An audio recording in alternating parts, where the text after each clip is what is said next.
Welcome to the virtual world of the Norbertine Center for Spirituality. My name is Tony Pickler. I'm the director here at the center, and I'm coming to you live from St. Norbert Abbey. So thanks everybody for taking some time to focus on this really, really important topic of how we are surviving in terms of our mental health with the COVID-19 pandemic crisis that we have going on. Just a couple of housekeeping things before we get going, and then I'll introduce our speakers here. So first of all, we are recording tonight. We're going to record when our presentation is happening. We'll pause it when we get into any discussion mode, just so you can feel comfortable with that, and then we'll start the recording again as we get into more presentation mode. One thing you'll want to do is to mute your microphone, and that just helps in terms of the background noise and such. For some, it might be helpful to be wearing headphones. Sometimes that can reduce some of the feedback and such. Others, it doesn't bother them with the computer or the device they're using, so that's totally up to you. There's also a chat feature on this call, and so if you scroll down to the bottom of your screen, if you're on a computer or a tablet or something, at the bottom you'll see a little chat box, and if you just click that, a little box will open up on the right side of your screen. If you have any questions or comments that you want to put into that at any time, you can just go ahead and do that. When we get into discussion mode, might be best to just kind of wave your hand if you're on a device that we can actually see you, and that way we'll be able to know that you want to ask a question or make a comment. So I think that's all of our housekeeping. This recording will be uploaded eventually to our Norbertine Center for Spirituality website, as well as we'll kick it out there on Facebook. And so just know that that's going to be a possibility to share if there's somebody that wanted to be a part of this and could not. So Ann Herlash, our program, our just top-notch program coordinator, will make sure that happens. So again, my name's Tony Pickler. Not only am I the director here at the Norbertine Center for Spirituality, I'm also on the board for Foundations Health and Wholeness. I have been on the board for a couple of years now and gotten to know Ryan Good, who's the director over on Mason Street there, where Foundations is located. And he has such an incredible organization that is doing so many great things, providing so many great services in terms of mental health, as well as foster care. Those are their two big divisions, I would say. And so Ryan's doing a great job. The staff is doing a great job, and I think the board's doing a pretty darn good job too. So we have two of the people from Foundations with us today. Two of the people who are working in that mental health area. And one is Julie Feld, and I've just gotten to know her a little bit as we've chatted here. The other person that we have on board with us tonight is Lana Cheeselock. And Lana, I do know, because I used to watch her way back when she was in high school, mowing down the other hitters when she was on the mound for Ashwaubenon High School. Just really enjoyed that. I also have to just do a quick shout out to her mom and dad, who I think are on this call as well, Jim and Elaine Kane.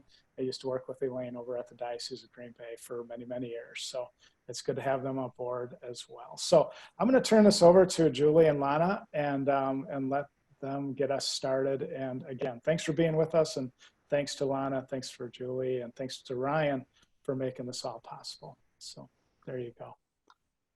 Thank you, Tony. Well, I'm Lana. I am going to get us started here, and Julie and I are going to be doing some back and forth here throughout the presentation. Hopefully you can all see the shared screen that I have up here for us, just as a guidance. Please feel free to unmute yourself and speak up if you have a question or a comment. You know, this is an unusual platform still for many of us, And we want to still have it be as interactive as we possibly can. So don't be shy. Use the chat box or unmute yourself and just speak right up, okay? So what Julie and I are here to share with you tonight is just this whole concept of mental health and how we need to get rid of some of the stigma and rethink what mental health really is in our community. And this is a perfect opportunity for us to do that, as so many of us have been impacted so significantly in ways that we never even imagined with this COVID-19 pandemic. And I think it's a very important time to have a conversation about what this feels like for us and how we can take care of ourselves and how our spirituality really comes into play. So here, our goal is really just that. We want to bring awareness about mental health in the context of the pandemic in which we're living currently. And we really want to give an opportunity to strengthen our community and the collaborations to ensure we all have access to the wellness that we all so deserve and need during such heightened stress times. I just want to add that Foundations Health and Wholeness has a commitment to providing mental health counseling with a spirituality component to it. And we'll talk more about that as it goes on, but we really believe that when clients are open to exploring their spirituality as it relates to their mental health, it really gives them a real positive resource and direction for mental wellness. Next one, yeah. Okay, so I'm going to start with a meditation. At Foundations, we begin all of our staff meetings with a meditation, and we typically assign meditations at the beginning of the year. And every staff meeting, whether it be our leadership group, our support staff groups, our therapist groups, we all start them with a meditation that is of relevance sometimes, or something interesting, thought-provoking. So I'm going to do one tonight that we have done both as a staff, and I've also done this with my clients. And it's called Invite the Helpers to the Table. I'm getting this from a book called The Spiritual Child, and the book is written about how to integrate spirituality into children's lives and how to work with them as therapists. And this is one of the activities that they suggest that you can do with specifically teens and preteens as well. So I'm going to read it and just want you to kind of sit back, relax, participate as you wish. You're kind of just in your own little world for a little bit, imagining things. And then at the end, I'll open it up and people are invited to share their experience of this meditation or not, but we'll give you some time to do that if you want. So I ask that you take a deep breath and clear a space for your thoughts. I invite you to sit at a table. Visualize that table before you. Now invite to the table everyone who has truly had your best interest in mind. This may include people living or deceased, anyone who you feel truly has or had your best interest in mind.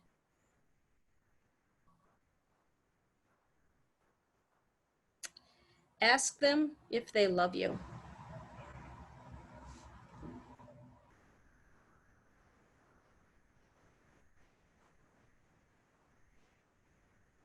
Now invite your eternal self, your higher self, your best self, the part of you that is eternal beyond anything at the moment, your higher self.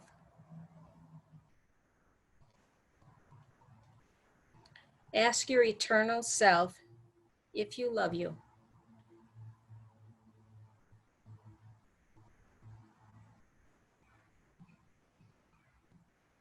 Now invite to the table your higher power.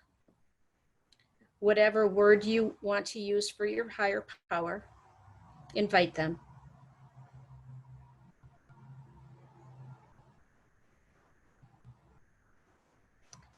Ask your higher power if they love you.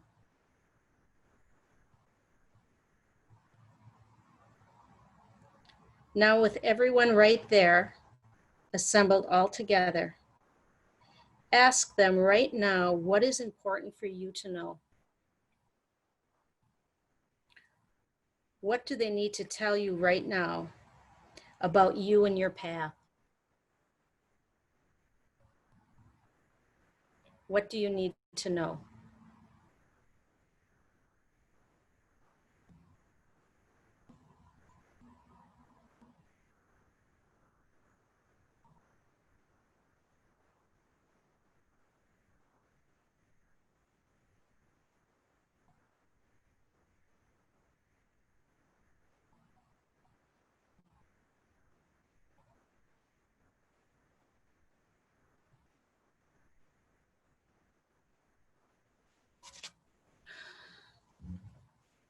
So with that, if you want to come back,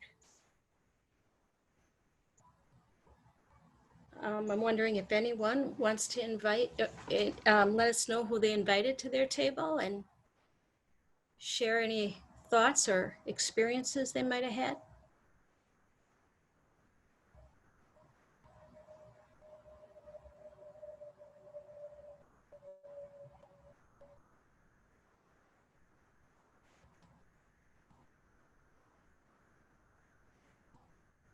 No?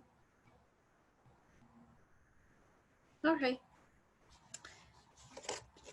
And that sometimes happens too. So with that, Lana, do you want to continue? Sure. So here we have a statement that actually one of the therapists at one of our satellite locations, this is something he has posted for a long period of time, and it has just made so much sense to me. So in this time, we're going to relate it to a different environment, helping people give up control to gain control in a controlled environment. He was speaking of one of our homeless shelters here in town where he's worked for a number of years. But it just makes so much sense to me when we're talking about the impact on our community. For the first time, we are helping people give up control to understand what they can control when the government, our city, our state, our local government is setting mandates for our own well-being, our health department. Locations are shut down. Our work environments are shut down. Accessing stores has completely changed. So we want to look at what this really means for us as a community. We have to give up control in order to regain control over a new situation or a new environment. When we don't have any say, when there's larger powers that are setting those controls for us. Go ahead, Lana. Some of the things that we're going to be looking at here is that is it really unique or is it not unique? There's increased isolation. We're looking at dealing with the state mandates, financial stress. One of the things we deal with in our agency at Foundations is this assumption that home is safe for everybody in the community. The increased fear and worry that this has brought in individuals, everybody down from school-aged little children who don't understand why they can't go to school or play with their friends, up to the aging and disabled populations who may be residing in a nursing home or a hospital and can't have visitors anymore. This concept of accepting the unknown and then being aware that there are different resources for the same issues, whether that's wellness, whether it's medical, whether it's community-based or private. And very key is the fact that helpers experience this too. I just find this really interesting. This is a time in our lives where we're all experiencing the same situation, and we're all, or a great many of us experience it differently. And it's just, you know, it's there for each of us, and then the interpretations and the assumptions and the the conclusions we draw are so different and unique. And the other piece, you know, being the director of the counseling department, and I bet the hospital administration would say this too, that the helpers are affected as well. And as therapists, when we're helping clients navigate their way through this, we're asking ourselves many of the same questions. Usually as therapists, we've worked through the issues that are coming to us. So, you know, we're used to it, and our own biases we've identified, and we try the best we can to put them in the background and really help the client. But because we're dealing with the same stuff as it's happening, there's no time.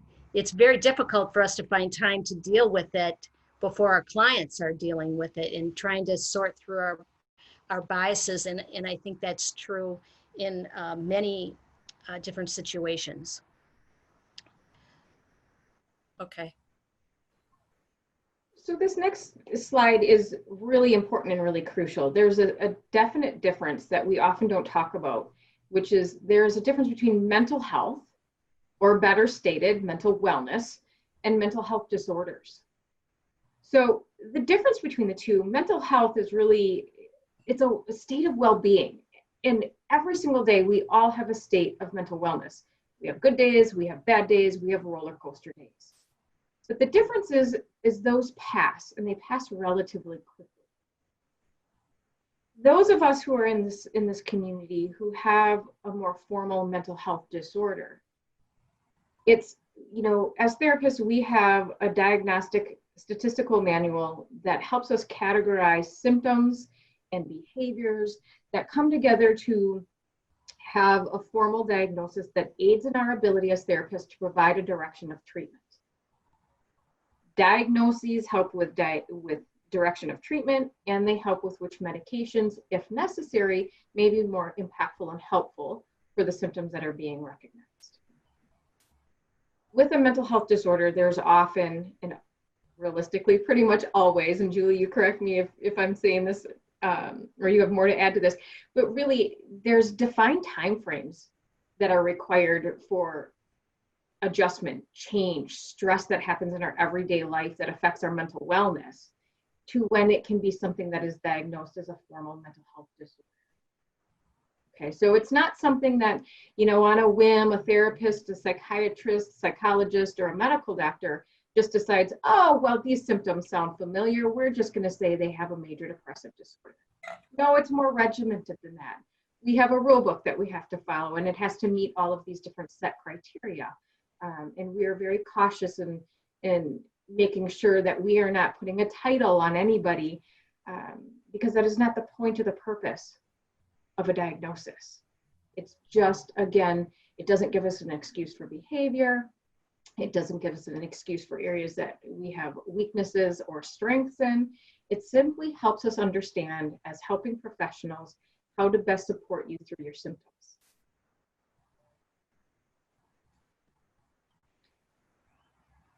What impacts our mental wellness? There are core areas that every single one of us are impacted by, whether we choose to be or not. Our biological, psychological are two of our big key areas, and then our social, of course. So biological, when we're speaking of how we are wired, how we were born, these are things that we cannot choose. This is just innately who we are. And then there can be impacted by physical health, car accidents, traumatic brain injuries, abuse that we've endured, or traumatic experiences, things that whether we were born with or we have had incidents that created different abilities. And some of us are more prone genetically to have struggles with mental wellness. These are not things that we've asked for, but they are certainly things that we have to deal with. Psychological, how we feel about ourselves, the skills that we have. None of us are born with coping skills. We learn coping skills. That is a key part of what we do in counseling, is help people identify the strengths they already have and help them learn new ways of coping and managing when something in their life feels more than they can handle. Social skills, some of us again are better at those naturally than others, but again, those are things that have to be developed through human interaction. And social, so much more of our environment, our family circumstances. Were we raised in two-parent households, one-parent households? Were we raised in foster care or group homes? Did we spend much of our child and adolescent years in a physical health hospital? What was our school experience like? Were we popular? Were we bullied? And then having all of the impact on how those overlap and affect the relationships we have, whether we choose to use substances, whether we have addiction in our genetic makeup or not. Our own personal temperaments, are we more prone to be quick to anger, or do we stuff all of our emotions and our feelings where we kind of sit back and take it all in and then are absorbed by our emotions? So, for example, like the COVID-19 would be part of our social experience. How we are impacted, how our family is impacted, how our community is impacted, and then how does that slide into somebody's psychological well-being. The other piece that I think of under social is when people have experienced physical, sexual abuse, and how that can actually affect people's biological sense of being. That we know now that people who have experienced trauma in their childhood are much more likely to have physical problems later on in life. So these are very much intertwined. It's hard to sometimes sort through where one begins, you know, where the effects of mental health are coming from, because they all start blurring together after a while, appropriately so. Is there something else you wanted to say, Lana? There's one key piece that is missing here. And if I were the sole creator of this visual, we're missing the spirituality component here and how that plays in. So we're going to roll into that next so that we don't miss that core. Right. Great. I'm covering up myself here. Wait a minute. Mhm. Gotta move. So, right. Ideally, we'd have had four circles there, but you know, that was just a model that we've used in the past. But it doesn't address the spirituality component that's developed in people. Sometimes on purpose. Sometimes parents on purpose are choosing to give their children a sense of spirituality. Sometimes not. Sometimes children will develop a sense of their own spirituality without guidance from a specific religion or a specific family belief system. But I thought it was important to talk about this. This list was developed by a woman by the name of Lisa Miller. She wrote that book, The Spiritual Child, that I read from just a little bit ago. And she identified these developmental tasks that need to be developed, or don't need to be, but can be developed in people for them to have what we would call a spiritual core. And then what happens without that spiritual core. So if you just look at, we'll just go through this kind of briefly, but so for example, the developmental task of self. With a spiritual core, the child or person ends up with a development of an inherent worth. So you are worthy because you are worthy. Some people would say you are a child of God. That makes you worthy. You are a member of the universe. That makes you worthy. You are worthy because you're worthy. Versus, I'm worthy because of my abilities. You know, like Lana might, you know, hang her hat on her pitching abilities. Other people would base it on their grades, right? That's basing things outside yourself, your core. Identity, with a spiritual core, there's a understanding of a meaning and a purpose in life, versus without spiritual core, there's a tendency to need to acquire from the external. So acquire success, acquire stuff to feel okay, to get a core around themselves. Does that make sense?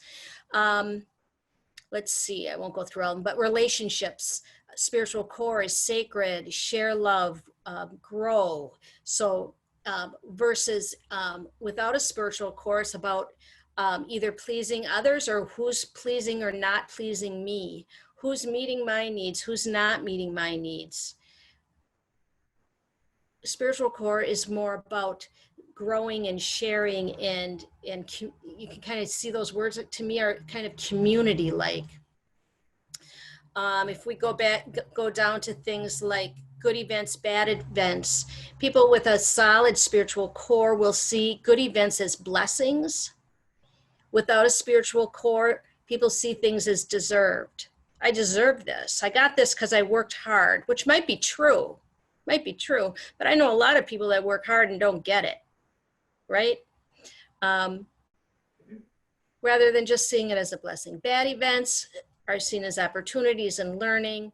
Without spiritual core, random failure. So my point to this is you can see healthy mental health somehow or other. Boy, I'm pointing to this. You can't really see me point now, can you? But that spiritual core is so important for healthy mental health. Someone that feels like they have inherent worth, they have meaning and purpose. They always feel connected. There's a place in the world for them. They can give and love freely. They feel like they have blessings and they have opportunities and learning events going on in their life. Do you see the kind of the fragile core when you're basing your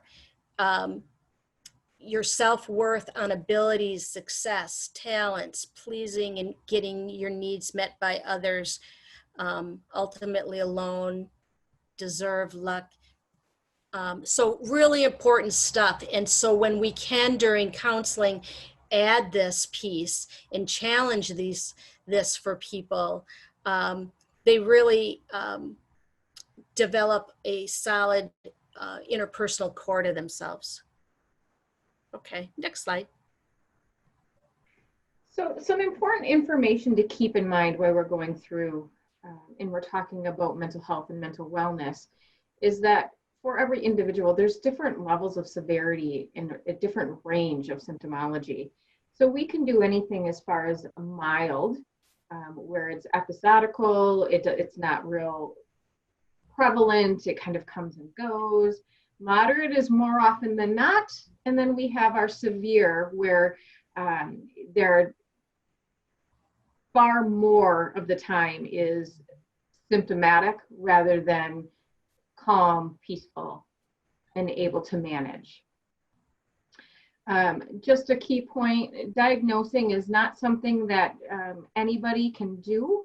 I bring this up because I think oftentimes individuals that we have come into our client have just hung on to terminology that has been thrown at them, passed down to them, that they've had other adults or individuals in their life call them, refer to them as things that are diagnostic related. And so this is a real sticking point for many of us who work in a helping profession, is that it can only be diagnosed by a psychiatrist, a psychologist, a licensed therapist or counselor, a medical doctor, somebody who knows the diagnostic statistical manual and can go through all of the criteria. So we're not, again, just creating stigma or putting labels on individuals inappropriately. I'm sure you have all heard people say in casual conversation things like, she's so bipolar because she's dramatic and she's up and down. And that is not what the true definition of a bipolar disorder is. So we want to stay away from kind of casual language about this. This is very serious. And we take it very seriously and want people to really understand the impact it has on other individuals if they've been referred to by a diagnosis. Whether you're a professional in this field or you're just another person in this community interacting, with other individuals. Our own self-awareness is essential, and I can't state that strongly enough. Every one of us has our own experiences and our own perspectives, and they definitely impact our reactions and how we communicate and react to other people around us. Practicing good self-awareness is going to take you far in this world. You will be better understood and better represented, better received by other individuals if we simply take a step back and listen to understand rather than to judge and move forward. So being sensitive is definitely a good practice. Try to the best of our ability to be aware of the background, the cultures, regulating behaviors of those around us, when and if that's possible. We know that everybody is out in this community and there's no possible way to know who your audience is at all times. But the more aware you can be, the better. And then of course, I wish I could say that this goes without saying, but it doesn't. Unfortunately, you cannot tell by looking at a person whether they have a mental health disorder or if they don't. And it's best not to assume. Julie and I are going to go through a couple of our core diagnoses just to give you an idea and a range as to what is involved. We are going to start with what we consider a lower level diagnosis.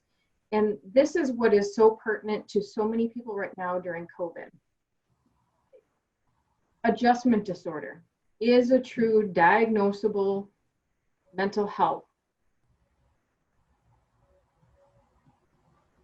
So very typical. I mean, everybody has, kind of slowed down when they have adjusted to something. It could be, a new baby. It could be a new community they moved to. It could be a new job. It could be a loss of a job.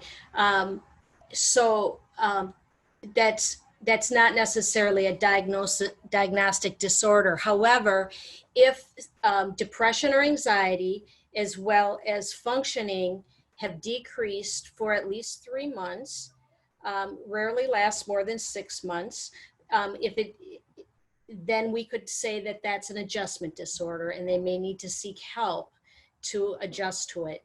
So I'm seeing some clients now who have come in for anxiety, and now I'm starting to see depression from them, which isn't typical of them. And so we're starting to talk about, they're isolating, they're not seeing family as much, they don't get out much, but now they're getting out less because of the COVID-19, and they're really struggling. They could do it for a while, but it's kind of wearing thin on them. And so now they're finding themselves staying in bed till noon, because why should they get up anyway? There's nothing to do. They're not even calling people anymore because there's nothing more to talk about. I just, live a boring life.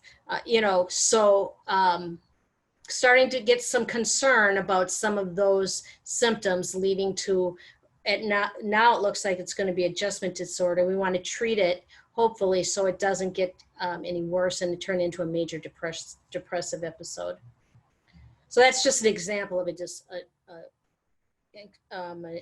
adjustment disorder. Sorry. Right. So, and then, we're going to cover the next two. We're going to cover is anxiety and depression. So as Julie was stating, if we don't take care of the adjustment in the early stages before, really, again, we're looking at time frame. So we want to get that as early as we can, so we prevent it from lasting 6 months or more, because then we know that, we're going down some dangerous territory. And as things continue to build on an individual and weighs heavy on their shoulders, additional symptoms can come to be. And one of those symptoms is anxiety. And there's a lot of misunderstood information about some of these diagnoses. And one of the largest myths we run across at Foundations is that anxiety is not a real illness, but it is. The fact is that anxiety can be very healthy and helpful for many of us. It's very natural. It can be a motivator, but in extreme forms, when it lasts too long and it disrupts our daily life or our ability to take care of ourselves, it becomes a disorder.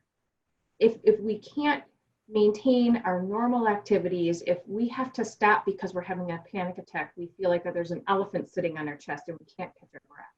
Our heart is racing and it feels like it's beating out of our chest, and we are having a hard time focusing and concentrating it because of it, and we can't stay engaged in a conversation.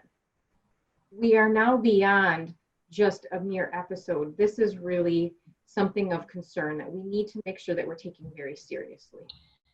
Anxiety disorders are the most common disorder of all the mental health disorders. And I think it's something like 90% of people will have at least one panic attack in their lifetime or something like that. So they're relatively common, there's a good outcome for treatment for anxiety disorders, really good outcomes for anxiety treatments. And anxiety is also something that, because everybody has some natural level of anxiety, people don't think about it progressing into something that could require or could benefit from intervention and supportive services. The presentations, you can see listed on behaviors are things we've all felt. It's feeling irritable, being fearful of things that really don't necessarily make a lot of sense. All of a sudden we can't turn our brains off and we just keep repeating the same thoughts over and over again. Isolating a little bit more, being more self-conscious or uncomfortable in crowds, staying away from social engagements just because it feels too stressful and they feel like they're putting themselves out there. Completing tasks can become very difficult just because they're no longer able to sort and organize, because there's too much going on in the brain that they can't slow down enough to stay organized. So some of the responses that we recommend, if you come across somebody who you have a feeling, or from their behaviors, you're feeling that they might be experiencing some anxiety, is really just to practice patience, meet the individual where they're at, and really work towards collaborating with them. Nobody likes to feel anxious. It generally is not a positive feeling. Some may, if you're an athlete, you get the jitters and the anxiety before a game, and you might be superstitious and feel like, I'm not going to perform well if I don't have those pregame jitters.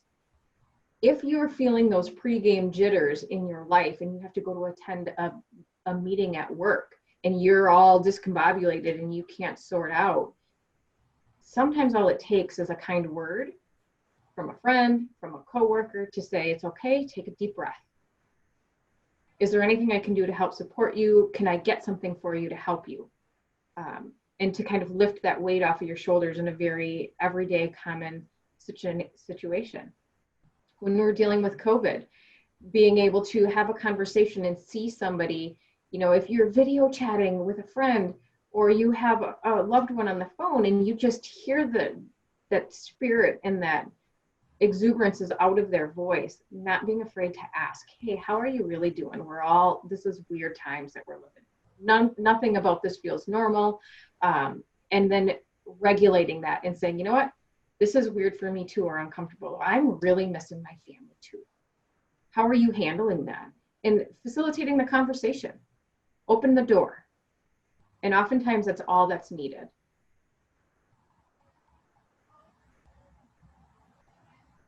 Major depression is the next step. This is really where we're talking about, sadness and depression are not the same thing, and they're often linked together in our everyday language. Sadness comes and goes. We all have moments and episodes of feeling sad, but those time frames come back into play. Depression is not something that's fleeting. It sticks around.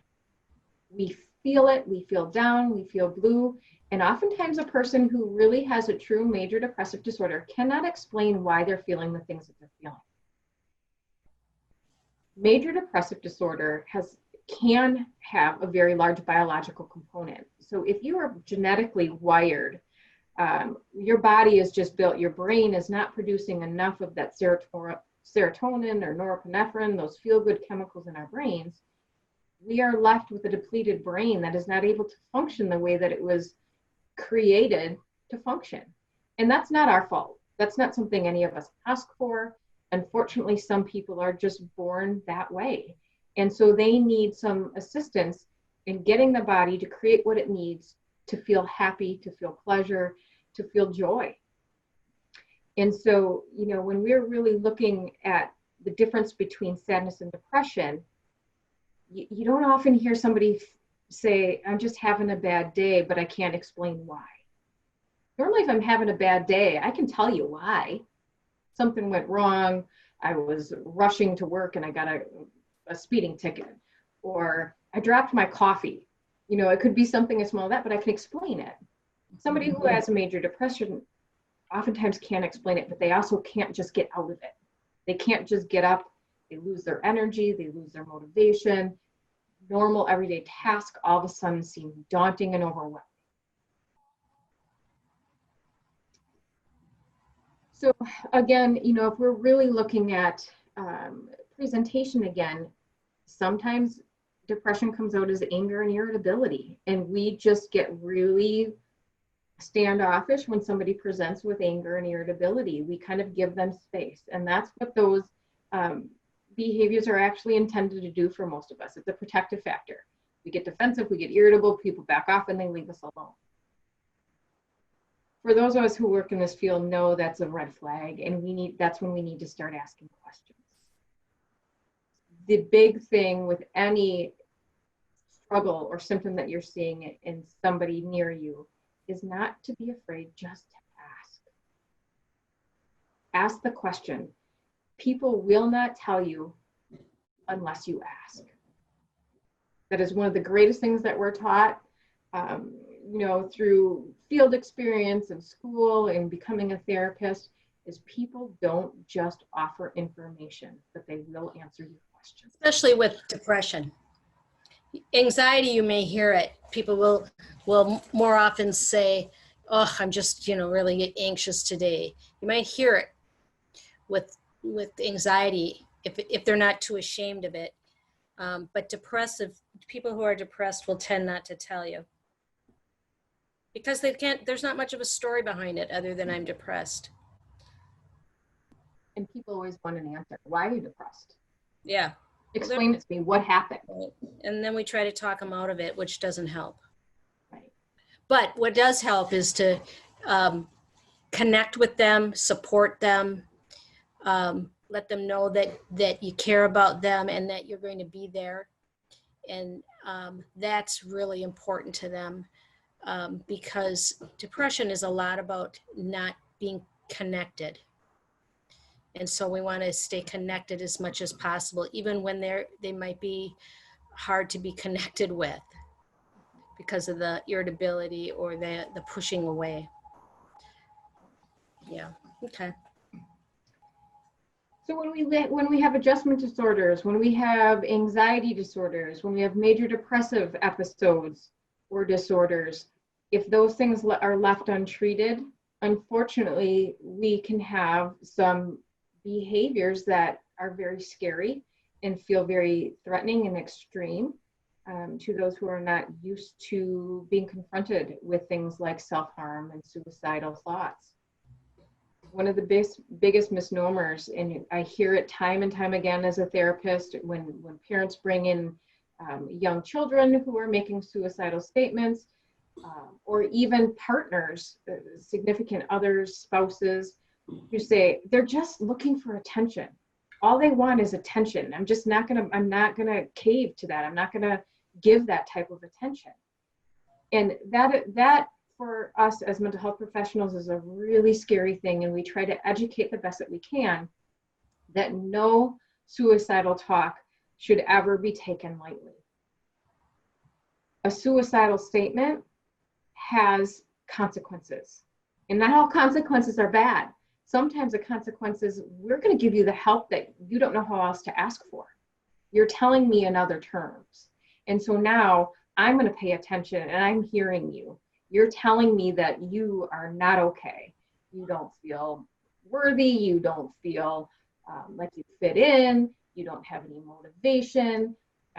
Nothing holds much value any longer. And so we need to pay attention and then start asking the greater questions. Because unfortunately, there are times, even with the best of intentions, somebody who is struggling with severe depression may choose to act on suicidal thoughts. Our spirituality can come into such a great defense here. Oftentimes as therapists, we have to ask really blunt questions that we just don't ask in normal everyday interaction. What are your beliefs? What happens to somebody when they pass away? And as a therapist, this oftentimes will speak to us about ability or a plan to follow through on statements. If I have a strong faith and I believe in God as a creator of heaven and earth, and I want to go to heaven, that is going to have an impact on whether I choose to act and what my beliefs are about suicide or self-harm. If I am fearful of and believe in a hell, that may stop some of my action. You'll also sometimes hear people of faith will start saying things like, God has given up on me, or I don't even think there is a God anymore. When you usually people who have faith, the last thing they give up on is God. So those are signs that somebody is really distressed. When you're also seeing some depressive symptoms or anxious symptoms. Some people get so anxious they don't feel like they can live that way anymore, and now they're giving up on God, or they feel like God has given up on them. It's a dangerous combination.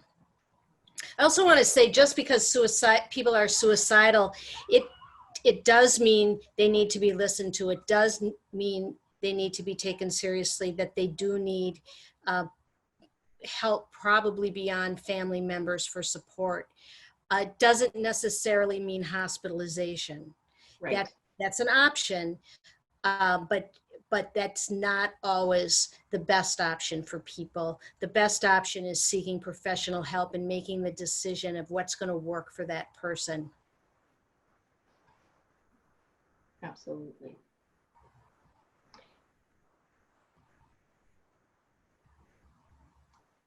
Self-harm, another scary topic that is often believed to be directly linked and connected with suicide. And the fact is that it's not the same thing.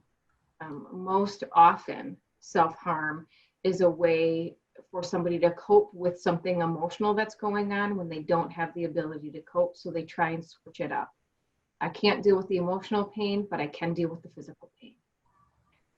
Sometimes when we're talking about, those individuals, if we go back to that spiritual core, if we have an individual who believes that they have value and they have a greater role in this world, they may have supports that they can reach out to and trust in. Whereas somebody without that spiritual core is limited on their resources, and so they may or may not turn towards themselves. Some individuals who self-harm do so because they feel or believe that they deserve to be punished. And so it is, at the end of the day, self-harm is a very poor and unhealthy coping skill. But that's what it is. It's a coping skill.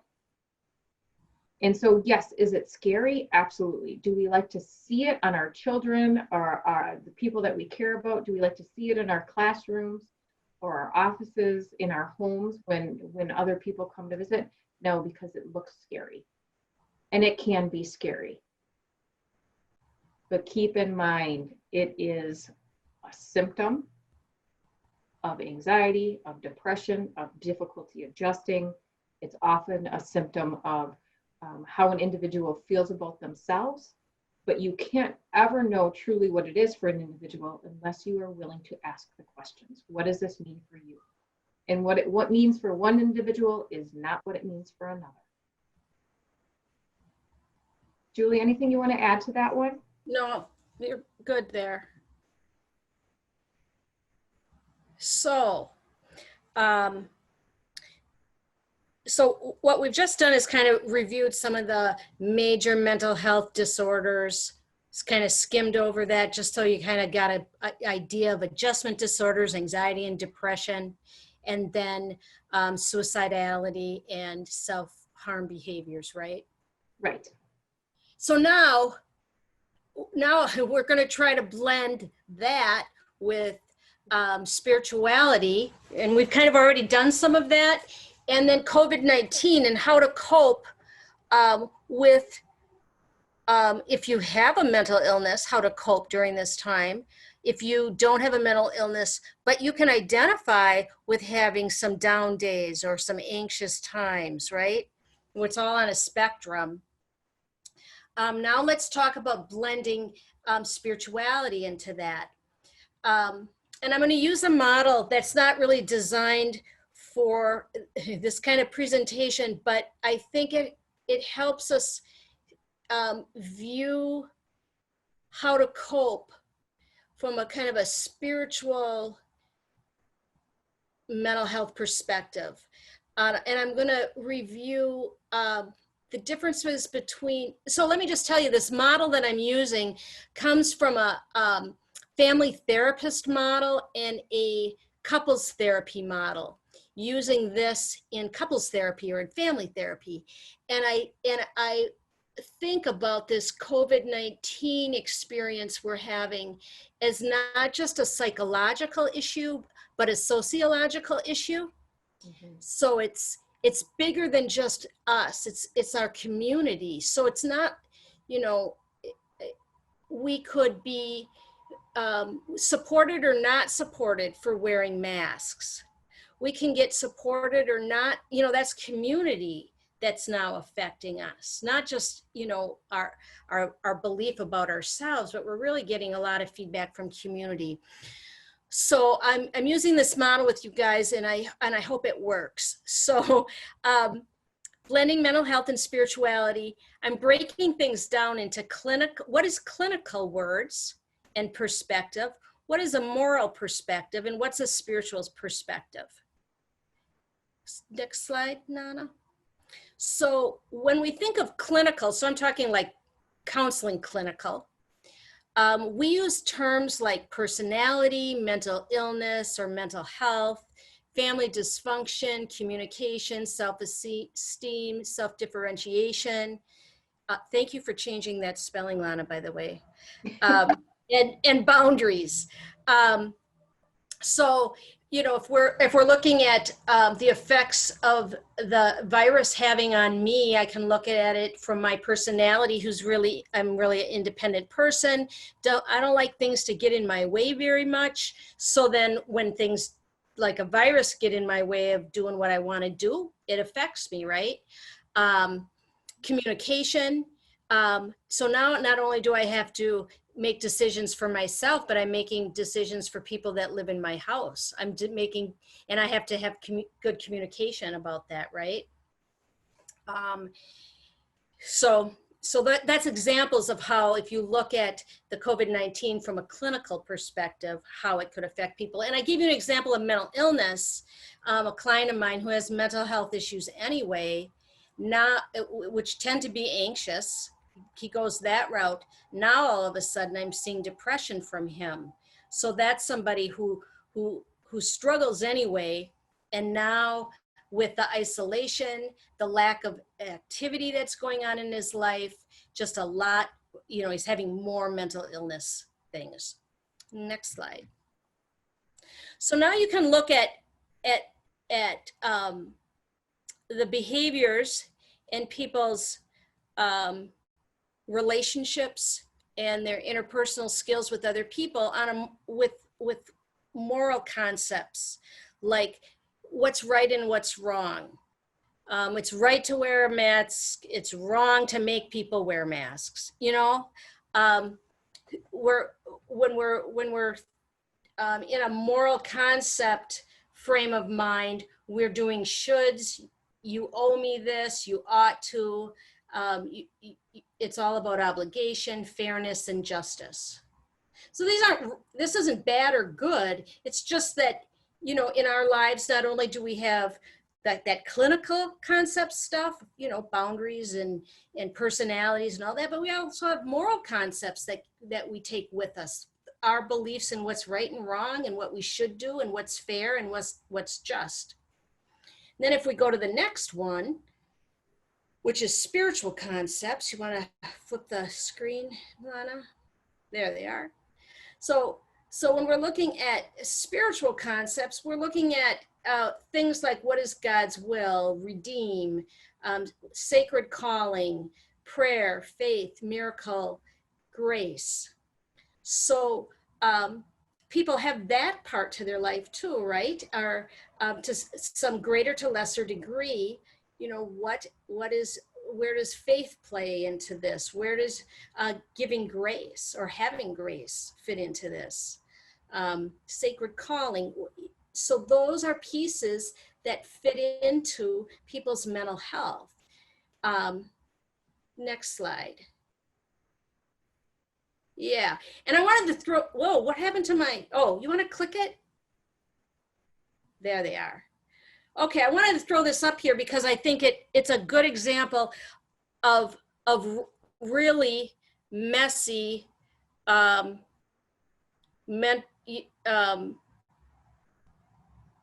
do I want to say?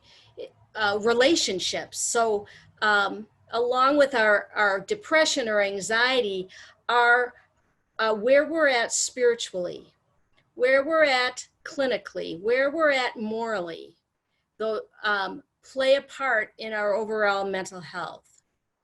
I want to just kind of address the all in three where they intersect. So when we can blend our spiritual, clinical, and moral parts of ourselves, what we're wanting to see and experience is healing, values, growth, guilt, meaning, and community. So I think of this when I think about my decision-making and my interaction with other people. That does it have components of healing my values and their values? Growth, guilt, if there's something to be guilty about. What's the meaning of it? And is it part of something bigger than myself, like a community? There's much more going on in this, and I don't need to get into it all. Like you can combine clinical and spiritual and you get serenity, self-centeredness, wholeness, connectedness. It just gets real complicated. But I think when we ask, what's going to pull us together as a community and as individuals, or what will tear us apart, I would suggest considering the blending of this and not thinking of what's happening to us and our families and our communities as a clinical issue, and not all spiritual, not all moral, but a combination of the three. And I think that is where we will, get through this as individuals and as communities. That's my thinking today anyway. Yeah, so one of the things that I think is unique about foundations is that not only do we have a main office clinic and a foster care division, but we also have 10 satellite clinics that are embedded within other human services organizations throughout town. And it just gives us the opportunity to really collaborate as a community in a way that is so essential in a time like this pandemic. Being able to be out into different areas of the city and the community, to be able to reach people to say, there is no shame in struggling during a pandemic. That's normal. This is such a dramatic change for all of us. And it impacts each of us differently. Some of us, it may impact very spiritually. But if we can put ourselves out there into the community, we can share what we do with all of you, you'll be more likely to know where to go if you encounter somebody in your daily life that could use some added support. And we can't do this independently. This takes an entire community to take care of each other. You know, even it being in locations from the far east side to the far west side, there are still people within our community who are struggling and are still fearful because of stigma that's attached with mental health, or just don't know that what they're experiencing would warrant or deserve formal supports. You know, there's a lot of different philosophies about mental health, a lot of different philosophies about counseling. I hear it in co-parent situations where we've got separated, divorced, or never married individuals raising children together with very different beliefs from household to household. Some saying, my kids don't need therapy and I'd prefer to do it on my own because I'm the parent and that's my job to guide them and to teach them. Yes, it is. And we applaud you for doing that. And at the same time, it is perfectly healthy and great if the other parent has an opposing viewpoint and says, yeah, but I'm not sure I'm doing this right, or I would like some additional support just to make sure that my loved one has an unbiased or safe place to talk about some of these things. And you know, the more we have these conversations, the more we talk about how all of these different things are really overlap, they combine, whether it's school, community, home, office, you name the location, there's overlap. And so if we can come at this from a community perspective and we can all do our part to listen and to hear, we are going to have a much healthier community. If we're not afraid to ask the questions, if we're not afraid to open a door and facilitate a conversation, we would have far more unwell days, mental health days, than we would have well days. I'm curious to see if anybody has questions at this point, or experiences that they want to share about their, whether it's their own or somebody that they've encountered in their own wellness during this pandemic. Time like this when, you know, kids are very tactile. They like to play. They like to be hands-on. And kids are, I mean, that's just my passion area, working with adolescents and little kids. And we get to be really creative, but we're at the mercy of the adults in their lives as to whether we can get in contact with the kids, right? So even if the kiddos have been engaged with us at the Boys and Girls Club or at our main office location, we're still at the mercy of the parents to be able to provide the access and link them up, if in fact they even have the electronics to be able to participate, or to have a phone to be able to engage. And then how we do that becomes very creative. You know, I do a lot. I mean, we're building things virtually. I'm building blocks, literally paper blocks, and we're drawing pictures, and you're sharing things over the screen. And you know, I have got kiddos that I work with who really had a hard time adjusting, not because they didn't want to continue on with their counseling, because they didn't know what to do with just this, the screen. Hi, I can wave at you, but I can't touch you. We can't play a card game while we're talking. We can't do the things that we normally do. I can't fidget with the things in your office like I normally do. This environment is weird, and I just don't know how to handle it. And so, you know, but man, therapists, we have tricks up our sleeve like you would not believe to help try and keep little ones engaged. And the truth is that a lot of these kiddos will be very frank and very forthcoming about whether they feel safe enough in their home environment to talk to you, or whether they're going to socialize more and just really work on the engagement piece with you and do more sharing. And that's all key to a good relationship. If you don't have a positive engagement and a relationship with your clients, you can't get very far clinically. So a lot of times I'll be talking with parents, and the parents will come out and say, even, you know, it's on video, oh, they said that, you know, that you guys just drew pictures today. And they like to get the reaction from the parent. Okay, so let's talk about what it is that we drew pictures about and what that really means and what skills can the kiddos then teach the parents. How can the kids communicate how everything in the world is changing and that's affecting them, and express that and communicate them directly to the parents who are right there to help meet their needs. So we get very creative.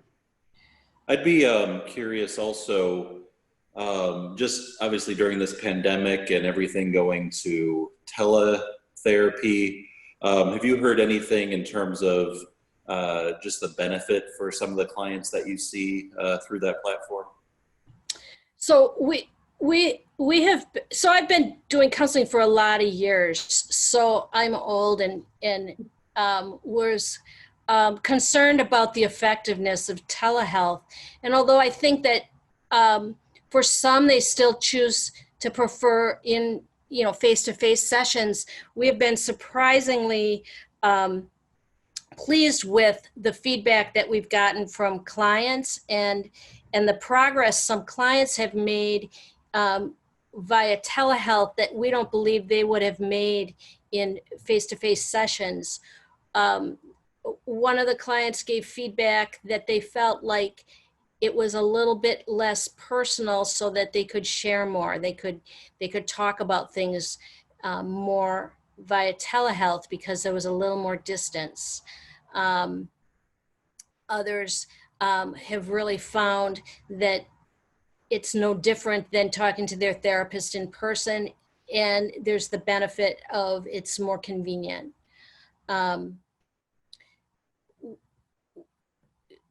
So all in all, the benefits are far outweighing the negatives. And truthfully, I don't think that we'll not have telehealth as a service moving forward. I think it'll continue to be part of the services we offer people. I will tell you, it's really been, for some of the clients that I work with that have a very large trauma history. I had a client avoid me on video like you would not believe, but did more work in the short time that we've been in this pandemic than she had in the previous several years that we had been working together, because she was finally able to say to me, I feel safer because I can control whether you can look at me. Yeah. There was a question about some more information on mental health and spirituality. Can you read that? Someone read the question again? Yes. So the question is, can you talk more about spirituality as it relates to mental health? Right. And then there's a second question that's also pretty related, I think. And it is, how can we incorporate spirituality without mentioning religion? Right. So, and everybody has their hook words. So, although, we are spiritually integrated, we are not a religious organization. So, and so for me, that means, do you identify with a higher power or a God? Now, some people, as soon as they hear God, they think more of traditional religion, so that turns them off. So you kind of have to know what words people are comfortable with. Things like, as soon as I'm starting to talk to people about what is important to you, what are your values? Tell me what your values are. You're wanting me to help you make decisions, but I need to understand your values. That's, to me, part of spirituality. When I'm when clients use words like commitment, when they use the words hope, to me that's part of spirituality. And I want to hear what that means to them, and it has, how has that worked for them in the past? Because spirituality, if we go back to those core, the core spirit of a person, that they have inherent worth, right? We're looking for, to grow their spiritual core, which is about those kind of like words that it's kind of slippery words, hard to wrap your head around kind of words, inherent worth. Like that's a hard concept. So I don't know if you ever achieve, 100% that, but you're looking for inherent worth. You're looking for people that have a core belief of blessings, and so that's what you're looking for, and want to help people either grow or find again. Some people have had it, and for whatever reason has gone on in their life, they've lost it. Other people are growing their spiritual core, and to the best of our ability, we want to help them do that. And almost everybody, once you're kind of keyed into the words that people use, everybody has a sense of spirituality. I would say, I think they've done research on this, like 98% of the population. They're not all religious though. And when clients start wanting me to interpret scripture, they want understanding based on their own faith, which is really important for people too.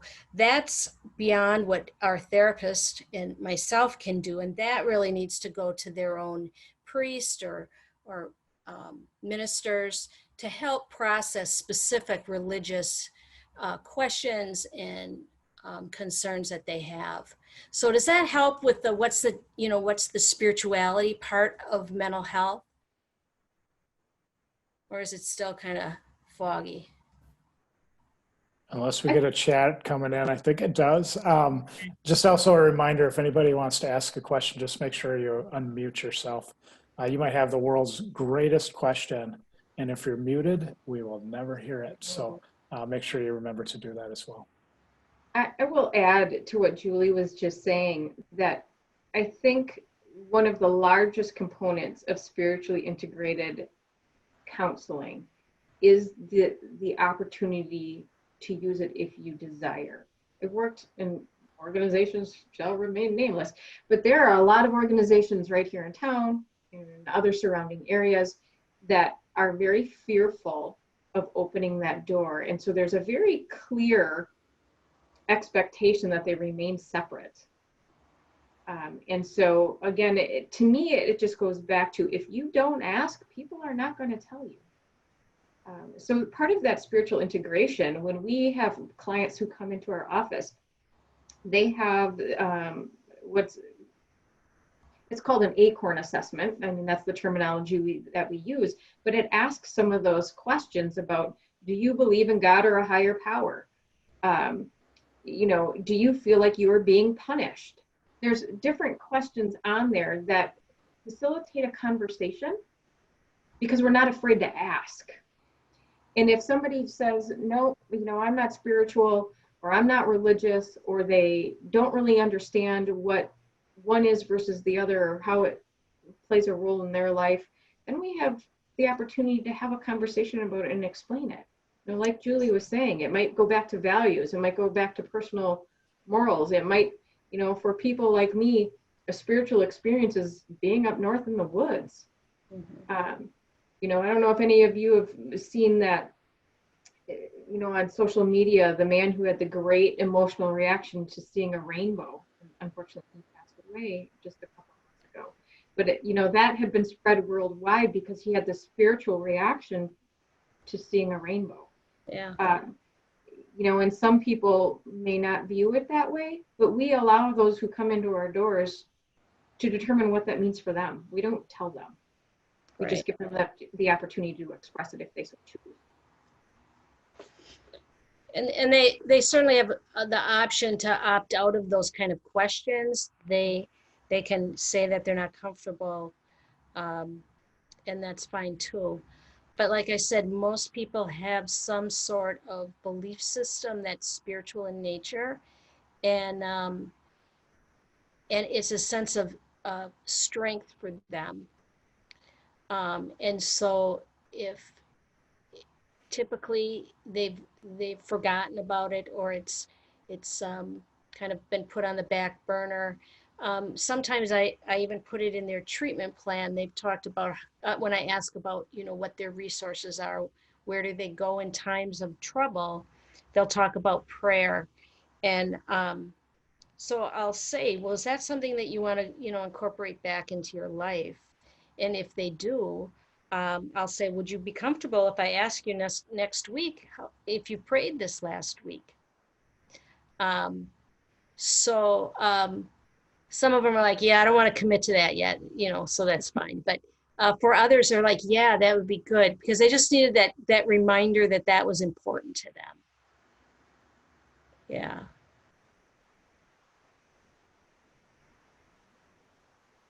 Other questions? Just looking here.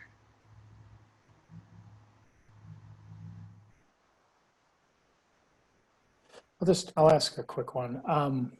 This is about spirituality, but it blends into religion just a little bit. For some, their spirituality is a communal thing, right? So they go to a worship service on Sunday, or they get together with people in some form or fashion. And with social distancing, a lot of that has been shut down. So have you witnessed that in your discussions, your therapy sessions, in terms of people bringing that as something that's really affecting them, or negatively playing out into their mental health? I definitely have. I have a couple of key clients that come to mind who put a lot of stock into their involvement in their church or churches. They find a lot of personal value and meaning in their purpose in life through that faith and their mission. And it has been a great sense of loss, and we've had to do a lot of grief work around not having the opportunity to participate in a live mass, or to actually be able to present and be a mental health minister or a youth group minister or things along those lines. They're really grieving and needing a place to know that there is more to them. And for some people, that's a real struggle to believe that there's more to their worth than their action, because it's so tied in to how they've been raised or what their religious belief is. Yeah, I think that is one of the things that I'm hearing from clients that has taken them aback. They didn't anticipate having to grieve. Dealing with isolation is one thing, but being saddened and feeling a hole in their life is a whole nother story. I could see that. I mean, that's part of their support network, kind of like some people have not been able to be around their family. So, oops, excuse me, that's an issue. Although I had a client today who was feeling support from her parish because they were not meeting, and apparently that church is going to phase people in, and because she has an autoimmune disorder, it felt good that they're not meeting without her. And then they're going to start, and she said, but that's okay, because they're taking care of me by asking me not to come back yet. So she felt the support from them by, I mean, they're not stopping her, but they're saying, for people who are healthy, who don't have compromised immune systems, who are not elderly, please come back. And we will support those that can't at this time, because it's not safe for everybody. So she found that there was some disappointment, but not harmful effect. It was disappointment and feeling really supported by them anyway. Because at least I guess for her, they acknowledged her, and felt like she was being taken care of. Yeah. But certainly I know my neighbor is really anxious to get back to worship. She's that and Hobby Lobby, she said. If I can just go those two places, I'll be good. Those are probably her strengths, right? Or, her supports, hobbies and her church people. So. Well, that seems like a really good place to end. Hobby Lobby and church. So, Julie and Lana, we want to thank you so much, as our time comes to a close, for all the information you gave to us tonight. So much good background in terms of what we might be experiencing, but also what maybe some of our neighbors or family members, people in our community are also experiencing. So thank you so much for taking the time to put together this program tonight. We sure have been just benefited by partnering with foundations to do this, and you two are top notch. So thanks for all you do for the people in this community and for the people at foundations. And so thanks so much for your presentation tonight. I wish you could hear the clapping that's going on, I think, in houses and apartments all over the community here as we're on this call. Yeah, there you go. We could do the sign language one too, probably, huh? There you go. Okay. You know, just as a segue, a couple things I just want to briefly mention. One is Lana had mentioned the grief work that's been going on in some cases. We have a couple more programs coming up in the next couple of weeks. Next Thursday, June 4th, we're partnering, the Norbertine Center for Spirituality is partnering with Unity Hospice on a program on that very topic of grief. And specifically on that night, looking at people who are grieving loved ones during this time of COVID-19. They've lost a loved one, a friend, a family member, and haven't been able to properly grieve them. And so we're going to do a program. Jenny Bakeman from Unity Hospice will be online with us that night. And then we're also going to have a short prayer service to celebrate the people in our lives who we have lost. And then the following Thursday, June 11th, we're going to do another program on grief run by our staff members here, but that will be more general. All of the things that we grieve and have been grieving through these last couple of months of COVID-19. So from not being able to do the things that we want to do, not being able to see the people we want to be able to see, those kinds of general situations that we grieve. So the next 2 Thursdays, we've got those programs coming up. The other thing I wanted to mention is, like I said, I'm on the foundation's board, and I could invite Jen or Kelly if they want to pipe in here as well. But I want to give a reminder that foundations every year awards what's called an ethics award to people in this community. And this year we've changed the format a little bit for these awards, which will be awarded in the fall at a virtual luncheon. But the deadline for nominating people for the Ethics Award by Foundations is coming up on Sunday.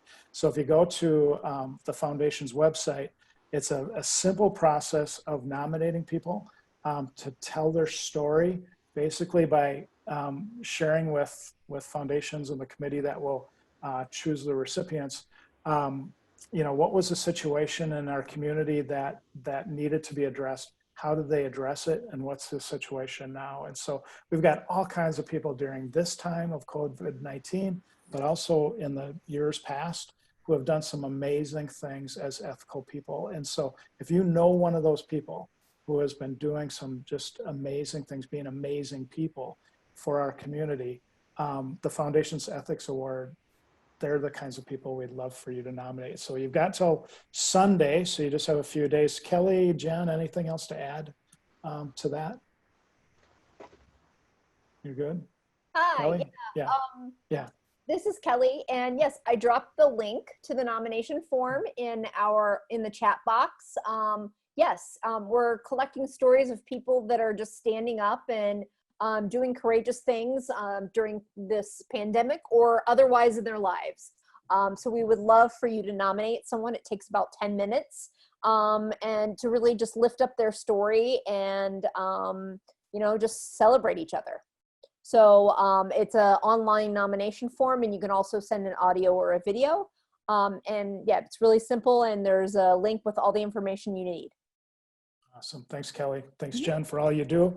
And again, thanks, Julie and Lana and Ryan, for all the good things that you do down over at the Foundations. And thanks again for everybody attending on this call.